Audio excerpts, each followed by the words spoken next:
साखरेला चांगले दिवस येतील असं वाटत असतानाच केंद्रानं पुन्हा एकदा साखरेवर 20% निर्यात शुल्क लावलं।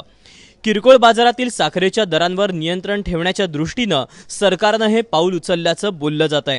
सरकारचा हा निर्णय साखरेच्या निर्यात बंदीच्या दिशेनं जात असल्याचं साखर तज्ज्ञांचं म्हणणं आहे।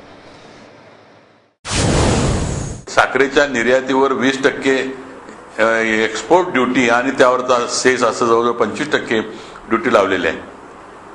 त्यामुळे काय होणार आहे की यामुळे एक्सपोर्ट टोटली बंद होणार। बरोबर क्विंटलला किंवा टनाला साधारणतः 750 रुपयाचा बोजा टॅक्सेसचा वाढला तर कोणी एक्सपोर्ट करू शकणार नाही।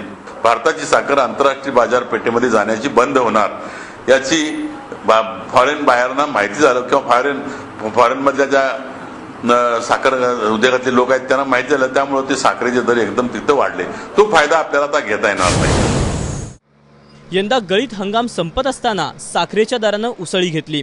1900 रुपये प्रति क्विंटल असणारा साखरेचा दर 3300 रुपये प्रति क्विंटलवर जाऊन पोहोचला। केंद्रानंही साखर उद्योगाला ताणण्यासाठी निर्यातीला प्रोत्साहन दिलं। 15 लाख मेट्रिक टन साखर निर्यातही झाली, मात्र साखरेच्या दरानं 40 रुपये किलोच्या पुढे जायला सुरुवात केली आणि ग्राहकांचा विचार करून सरकारनं निर्यात शुल्क लावलं। यामुळे सध्या शेतकऱ्यांना FRP देण्यासाठी सक्षम असणारे कारखाने भविष्यात FRP देऊ शकतील काय असा प्रश्न पुन्हा एकदा चव्हाट्यावर आलाय। FRPच्या रकमा कशामुळे देता येत नाहीत तर ह्या आर्थिक अडचणीमुळे येत नाही, साखरेच्या दरामुळे येत नाहीत, कमी जास्त झालेल्या या दरामुळे देता येत नाहीत।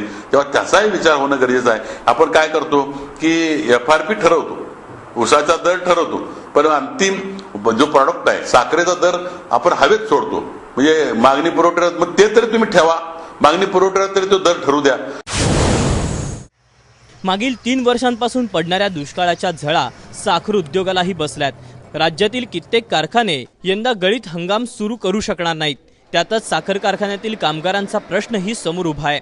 अशात सरकार सामान्य ग्राहकांचा विचार करून शेतकरी विरोधी निर्णय घेत असल्यानं साखर उद्योगात मोठी नाराजी आहे।